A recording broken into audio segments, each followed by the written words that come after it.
from the new league year. All of those deals that have been agreed to will now come official, which has been an important distinction over the past 24 hours. We'll dive into Maxx Crosby, of course, but a look at the free agency board, and it's all filled, aside from Kyler Murray, which could happen today. We expect him to be released later today, potentially, and we'll get into all that. Dan Orlovsky, Jeremy Fowler here with us, Louis Riddick as well, and Adam Schefter, of course, who's been incredibly busy all week. Adam, let's start with the number one free agent on our board, Trey Hendrickson, the news that happened today.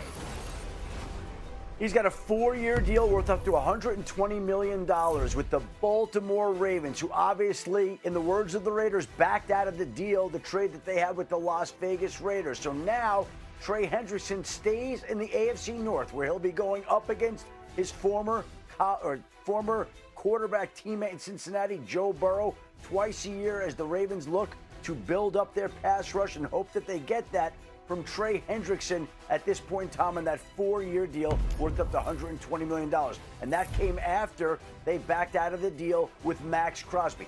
Maxx Crosby and his wife flew to Baltimore, were there Tuesday, and they went through a situation where the Ravens had him go through a physical, and they just didn't feel comfortable in the end, seeking a variety of opinions. Now, a lot of people criticizing the Ravens. Maybe that's fair, but the Ravens had access to the medical reports, and we know that Maxx Crosby's doctor, Neil Elitrosh, said that he had surgery 2 months ago, was on crutches for 7 weeks, was off crutches for just the last week, and the ideal time to take a physical would have been a little bit further down the line, not this week. Baltimore wasn't comfortable in lieu of the price and ultimately decided that it would not go through with the deal with the Las Vegas Raiders, which means that Crosby goes back to Las Vegas. He's in their building today.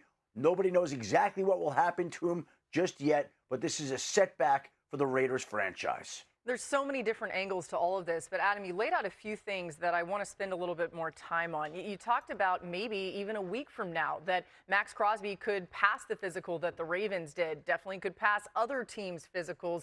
Just some of this has to do with the timing of it based off of when the surgery was done. For clarification here, these players go to these new teams and they are then evaluated by those teams' doctors. So the Ravens doctors, very well-respected group, they're going to be doing these evaluations, doing their own imaging. What can you explain about Crosby's ability to pass a different team's physical going forward?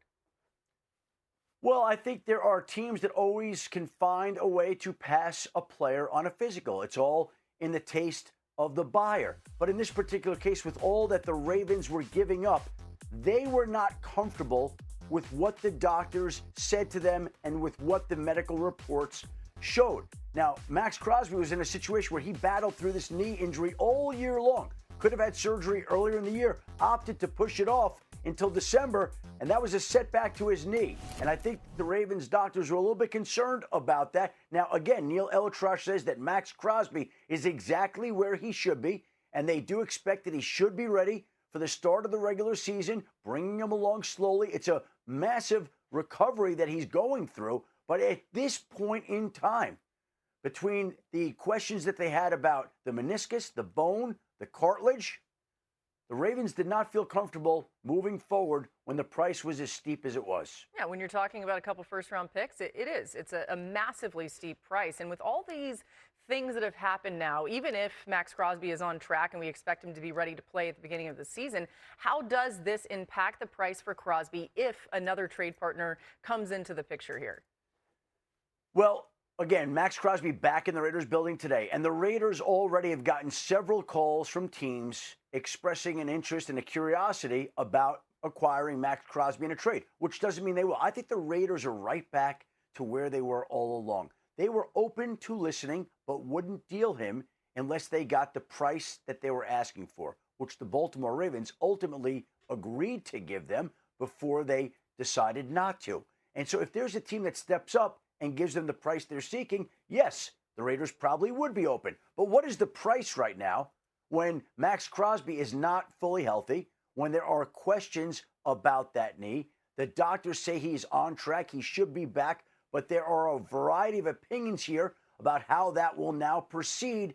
And so there's a path in which Maxx Crosby could be with the Raiders, and there's a path that we could see a trade, though we'd have no idea when that trade would be and what the compensation would be for, Laura. Yeah, we'll continue to keep our eye on any news that develops with all of this. Thanks for all those details, Adam. Dan, if you're the Raiders right now, even if you're Maxx Crosby, but specifically the Raiders, I mean, yeah, right? What a wild 24 hours or even more than that. What do you think they should do now? I think the Raiders just have to take what they can get right now. Yeah. I think it's this situation where, am I willing to take 60 cents on the dollar? Because we can live in the world where, okay, you're a Raider now, but what happens if the physical isn't what other teams want it to be a month from now, 2 months from now? What happens if he plays in September? Do you think the value is going to go up in comparison to what it is right now? And so I think if you're the Raiders, you got to sit there and say, we are where we are.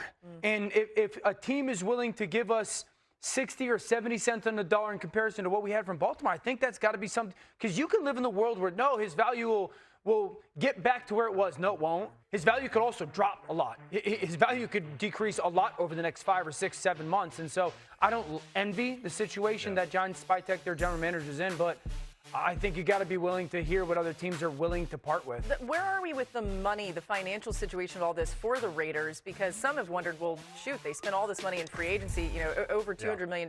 How are they even affording to keep Maxx Crosby? What does that picture look like? Yeah, so, Laura, luckily they had a ton of cap space, nearly $100 million going into this situation. So they spent a lot, nearly $300 million in contracts. But I'm told that they should be good there, that they can fit everybody under the cap and still bring Crosby back. The new league year starts in less than an hour. They should be compliant. So to your timeline, it's interesting because I don't think they can get 70 cents on the dollar right now. It might be 40 because teams are going to try to get as low as possible.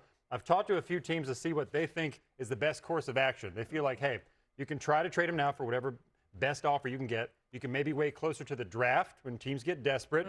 Or even take it to the season. Maybe he plays and plays well and looks like the knee is no issue. You get closer to the trade deadline, maybe you can get more capital that way. So it's really 3 timelines they're working on. Lewis, you think 40 cents on the dollar for a player like Maxx Crosby, if he is as healthy as we expect he will be based on some of the smartest medical minds, in the world here, is that decent enough from the Raiders standpoint?